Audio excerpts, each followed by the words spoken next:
Everyone, मेरा नाम है Aarti and welcome to software programming classes. अगर आपने अभी तक हमारे चैनल को सब्सक्राइब नहीं किया है तो सब्सक्राइब कर लीजिए एंड बेल आइकन को भी प्रेस कर दीजिए, जिससे हमारी वीडियो की सारी नोटिफिकेशन आपके पास आती रहेंगी।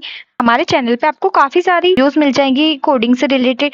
जैसे अभी अभी हमारे चैनल पे न्यू प्लेलिस्ट स्टार्ट हुई है वेब डेवलपमेंट की, रिएक्ट जेएस की, जो कि आप जानते हैं कि काफ़ी इम्पोर्टेंट होता है। हम जब भी कोडिंग की बात करते हैं या फिर जब भी हम किसी सॉफ्टवेयर कंपनी में वर्क करते हैं तो ये सारी लैंग्वेज हमें आना ज़रूरी होती है। तो आप हमारे चैनल पे जाके इन वीडियोस को वॉच कर सकते हैं और अगर आपको हमारा चैनल अच्छा लगे तो आप इसे अपने दोस्तों में शेयर भी कर सकते हैं। अब तक की HTML की सीरीज में हमने काफ़ी सारे HTML के टैग पढ़े हैं। प्रीवियस वीडियो में हमने डिव और स्पैन के बारे में पढ़ा था एंड मैंने आपको ऑर्डर लिस्ट और अनऑर्डर लिस्ट का थोड़ा इंट्रो भी दिया था। अब हम इस वीडियो में उनके बारे में पढ़ने वाले हैं। मैं आपको फिर से एक बार ऑर्डर लिस्ट और अनऑर्डर लिस्ट के बारे में बता देती हूँ कि इसका क्यों यूज होता है। कभी कभी जब हम HTML का कोई भी फॉर्म बना रहे होते हैं या फिर HTML के अंदर हम कभी भी कोई कोडिंग कर रहे होते हैं तो अब कभी हमारी ऐसी रिक्वायरमेंट आती है कि जो हमारा डेटा है वो हमें लिस्ट के फॉर्म में डिस्प्ले करना है। तो इसलिए हम लिस्ट और ऑर्डर लिस्ट का यूज करते हैं, अनऑर्डर लिस्ट और ऑर्डर लिस्ट का यूज करते हैं।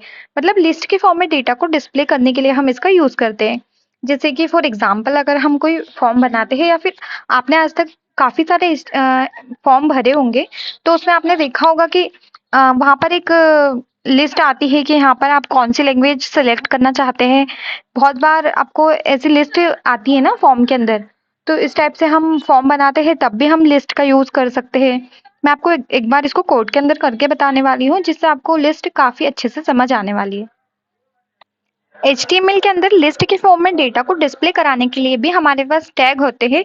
जैसे कि हम ऑर्डर लिस्ट का यूज करना चाहते हैं तो उसके लिए OL का सिंबल होता है, ये ऑर्डर लिस्ट का सिंबल है। और अगर हमें अनऑर्डर लिस्ट में डेटा प्रिंट कराना होता है तो उसके लिए UL का सिंबल है। अभी मैं आपको एक बार ऑर्डर लिस्ट और इनको करके बताऊंगी तो जिससे आपको पता चल जाएगा कि हाँ, ऑर्डर लिस्ट में इस टाइप से आउटपुट आता है, अनऑर्डर लिस्ट में इस टाइप से आउटपुट आता है। जैसे कि ऑर्डर लिस्ट में क्या होता है, हमने यहाँ पे लिखा है मैंगो, एप्पल, मैंगो, इस टाइप की हमने दो लिस्ट बना दी। तो इसमें क्या होता है, लिस्ट में जो भी हमने एलिमेंट्स दिए हैं उसमें नंबर आएगा, नंबर के फॉर्म में आएगा कि नंबर 1 एलिमेंट, नंबर 2, इस टाइप से आएगा। ठीक है। और जो अनऑर्डर लिस्ट है उसमें कैसे बुलेट पॉइंट्स आएंगे। सबसे पहले मैं एक नई फाइल बना लेती हूँ। मैंने यहाँ पर एक फाइल बना ली है। अब हम इसके अंदर कोड करने वाले हैं अपना HTML का, जो हम आज पढ़ेंगे। तो इसके लिए हमें एक बॉयलरप्लेट कोड जनरेट करना है। तो सबसे पहले हम बात करते हैं अनऑर्डर लिस्ट की। अनऑर्डर लिस्ट को बनाने के लिए हमें सबसे पहले एक टैग का यूज करना पड़ता है, UL stand for unordered list. Unordered list के अंदर हम लिस्ट बनाएंगे। अब जैसे हमने अनऑर्डर लिस्ट का टैग का तो हमने यूज कर लिया है, लेकिन उसके अंदर हम लिस्ट के सारे आइटम को डिस्प्ले कराते हैं li लिस्ट की हेल्प से, लिस्ट टैग की हेल्प से। UL के अंदर भी हमें एक टैग का यूज करना होगा, हमें लिखना होगा li, देन उसके अंदर जो भी हम लिस्ट में प्रिंट कराना चाहते हैं वो डेटा एंड हम उसको फिर क्लोज कर देंगे। तो मैं आपको एक बार करके बता देती हूँ।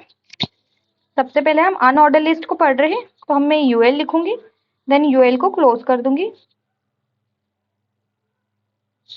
जैसा कि मैंने आपको बताया था कि अनऑर्डर लिस्ट के अंदर, जो अनऑर्डर लिस्ट के लिए हमने टैग को यूज करा है UL, उसके अंदर भी हमें एक टैग को यूज करना पड़ता है।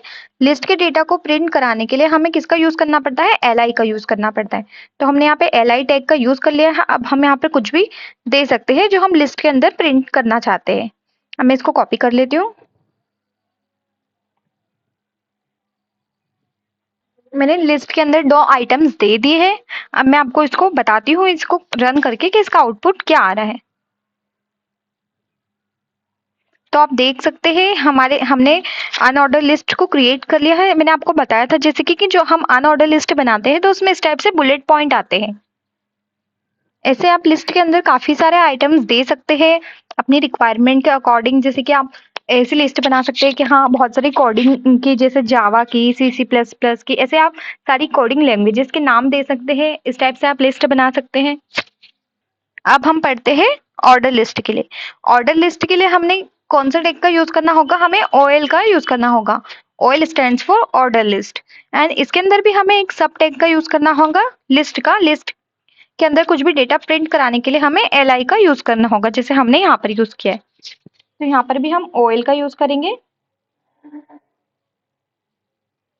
OL टैग का यूज करेंगे। इस OL टैग को क्लोज कर देंगे एंड देन इसके अंदर हम लिस्ट का क्रिएट करने वाले हैं। मैं इसी को कॉपी कर देती हूँ। तो आप देख सकते हैं मैंने दोनों लिस्ट बना ली है। अब मैं आपको इसको चला के दिखा देती हूँ कि इसका क्या आउटपुट आ रहा है। तो आप देख सकते हैं अनऑर्डर लिस्ट में इस टाइप से हमारा डेटा आ रहा है।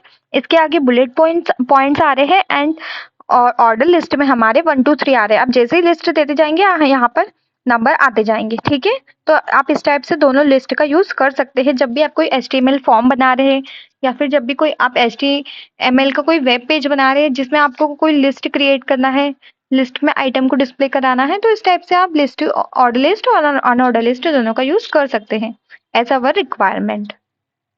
अब जैसे हमने ये लिस्ट क्रिएट की है, इसमें ये जो बुलेट पॉइंट्स आ रहे हैं, अगर हम चाहते हैं इनका शेप कुछ और हो तो इसके लिए हम CSS के अंदर यूज करके इनको चेंजेस भी कर सकते हैं।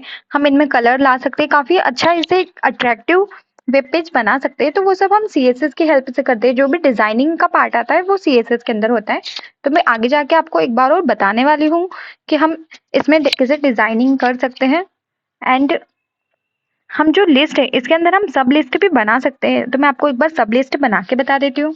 जैसे कि हम यहाँ पे फिर से UL का यूज करेंगे, इसको क्लोज कर देंगे और इसके अंदर एक और सब लिस्ट बना लेंगे।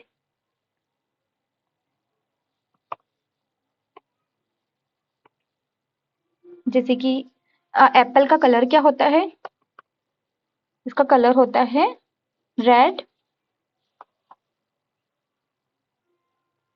इसको कौन से सीजन में हम खाते हैं तो हम लिख देंगे विंटर। तो इस टाइप से हम सब लिस्ट भी बना सकते हैं। तो आप देख सकते हैं हमने लिस्ट के अंदर सब लिस्ट बना ली है। देन फिर से हम अब इसको चला के देखते हैं कि इसका आउटपुट कैसा आ रहा है। तो आप देख सकते हैं कि हमारी जो सब लिस्ट है वो बन चुकी है। ये एप्पल है, इसका कलर होता है रेड और इसको हम विंटर में खाते हैं। और मैंगो है जो इसका कलर होता है येलो, ठीक है, और इसे भी हम विंटर में ही खाते हैं। ऐसा इस टाइप से आप सब लिस्ट को बना सकते हैं अपनी नीड के अकॉर्डिंग, ठीक है।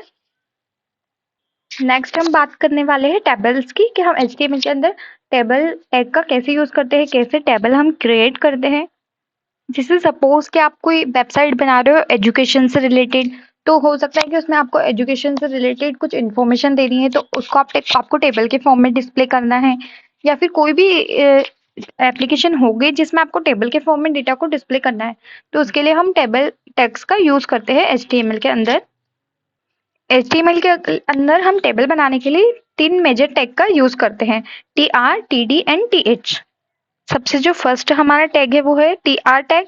TR tag for table row. इसकी हेल्प से हम टेबल के अंदर रो को डिस्प्ले करते हैं, रो को क्रिएट करते हैं, ठीक है। जो सेकंड टैग है हमारा TD, जो कि है टेबल डेटा के लिए। इसकी हेल्प से हम टेबल के अंदर डेटा को डिस्प्ले करते हैं। एंड जो थर्ड है हमारा टैग वो है TH tag. TH tag stands for table heading. जो थर्ड टैग होता है, सॉरी, वो होता है हमारा टेबल हेडर टैग, ठीक है। तो इस टाइप से हम इन तीनों का यूज करते हैं HTML के अंदर टेबल को क्रिएट करने के लिए। It is use to display table row. तो आप याद रखिएगा TR का यूज रो को डिस्प्ले करने के लिए करते हैं और TD it is use to display table data and it is use to display table header. मैं आपको थोड़ा इनको एक बार समझा देती हूँ। जैसे कि टेबल रो, कि हमारी टेबल में कितनी रोज होंगी, इस टाइप से हम इसको यूज कर सकते हैं। अब टेबल डेटा, कि हमारे टेबल में डेटा क्या होने वाला है एक्चुअली। और टेबल हेडिंग, मतलब इसको जनरली हम हेडिंग के लिए यूज करते हैं, कि हमारा जो सबसे मेन हेडिंग होने वाली है कि हाँ यहाँ पर इस रो में रोल नंबर आएंगे, इसमें स्टूडेंट का नाम आएगा, इसमें स्टूडेंट की एज आएगी, इसमें वो कौन से ईयर में है ये आएगा। इस टाइप से हेडिंग देने के लिए हम इसका यूज करते हैं HTH का। आपको ऐसा जरूरी नहीं है कि इन टैग को आप याद करें। आप जैसे जैसे वेबसाइट बनाएंगे या जैसे जैसे इनको यूज करेंगे आपको ये नॉर्मली याद हो जाने वाले हैं कि इस टाइप से हम टेबल के अंदर डेटा को डिस्प्ले करने के लिए इन टैग का यूज करते हैं, या फिर इस टाइप से हम टेबल बनाने के लिए इन टैग का यूज करते हैं। अब हम कोड के अंदर बना के देखने वाले हैं कि हम किस टाइप से टेबल को क्रिएट करते हैं और उसके अंदर हम किस टाइप से डेटा को डिस्प्ले करते हैं और हम टेबल में हेडिंग कैसे देते हैं। सबसे पहले टेबल क्रिएट करने के लिए हम टेबल टैग का यूज करेंगे। देन उसके अंदर फिर हम जो अभी हमने टैग को पढ़ा है TR, TD और TH, इनका यूज करेंगे। तो सबसे पहले हमें लिखना होगा टेबल, देन इसको क्लोज कर देंगे। अब इसके अंदर हम अपने सब टैग का यूज करने वाले हैं। सबसे पहले हम अपनी टेबल के अंदर क्या क्रिएट करेंगे, रो। सबसे पहले हम टेबल रो का यूज करेंगे। सबसे पहले हमने किसका यूज करा, TR टैग का यूज करा और इसको क्लोज कर दिया। अब इसके अंदर हम अपनी टेबल में हेडिंग देंगे। टेबल हेडिंग के लिए हम किसको यूज करेंगे, TH को यूज करेंगे। TH को यूज करेंगे टेबल में हेडिंग देने के लिए। सबसे पहले हमने क्या करा, टेबल टैग का यूज किया। देन इसके अंदर हमने रो को क्रिएट करा। रो के लिए हमने किसका यूज करा, रो को क्रिएट करने के लिए TR टैग का यूज करा। देन TR टैग, देन हमने TH टैग का यूज करा फॉर टेबल हेडिंग, टेबल में हमें हेडिंग देने के लिए। ठीक है, तो इस टाइप से मैंने इतना बना लिया है टेबल का स्ट्रक्चर। अब मैं आपको इसको बताती हूँ कि ये कैसा आ रहा है। तो आप देख सकते हैं कि हमारी टेबल में हमने दो हेडिंग दे दी है, एक तो नेम आएगा यहाँ पर और ये ID। ठीक है, अब मैं टेबल के अंदर डेटा को देती हूँ कि टेबल के अंदर अब मैं फिर से क्या करूंगी, फिर से ये रो वाले टैग का यूज करूंगी। इस रो टिक के अंदर अब हम टेबल के अंदर डेटा देंगे। पहले हमने क्या करा, टेबल के अंदर रो टिक का यूज करा कि हम इस रो में हेडिंग देने वाले हैं। अब हम फिर से रो टिक का यूज करेंगे कि हम जो सेकंड रो है उसमें क्या करने वाले हैं, हम टेबल के अंदर डेटा देने वाले, टेबल के अंदर डेटा को डिस्प्ले करने वाले। अब हम TD का यूज करेंगे फॉर टेबल डेटा। देन इसको क्लोज कर देंगे। अब मैं सबसे पहले अपना नाम दे दूंगी कि मेरा नाम है आरती। एंड इसके अंदर हम एक और टेबल में डेटा दे देंगे फॉर ID में यहाँ पे दे देती हूँ 02। तो आप देख सकते हैं जो हमारी टेबल की हेडिंग है वो थोड़ी बोल्ड आ रही है। इसको मैं कैपिटल कर देती हूँ।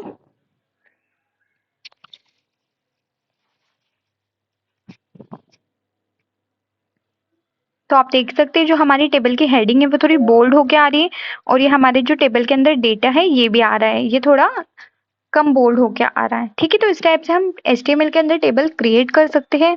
आई होप कि आपको ये सारी चीजें समझ आई हो कि हम HTML के अंदर टेबल कैसे क्रिएट करते हैं। एंड HTML के अंदर हमने अभी ऑर्डर लिस्ट और अनऑर्डर लिस्ट को पढ़ा है, तो हम किस टाइप से लिस्ट क्रिएट कर सकते हैं। तो आपको इतना समझ आया होगा।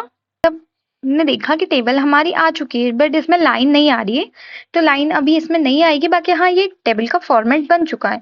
लाइन के लिए हम अभी आगे पढ़ने वाले हैं CSS के अंदर कि हम किस टाइप से लाइन में इसको आप एक फॉर्मेट दे सकते हैं टेबल के शेप में। बाकी जो आपका डेटा है वो एक टेबल के फॉर्म में ही डिस्प्ले हुआ है कि ये हमारी हेडिंग है और जो ये हमारा सिंपली डेटा है। आई होप कि आपको इतना सब समझ आया होगा, आपको हमारी वीडियो अच्छी लगी हो।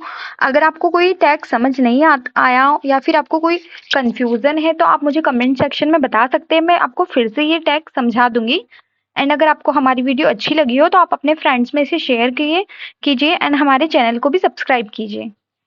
Thank you for watching my video.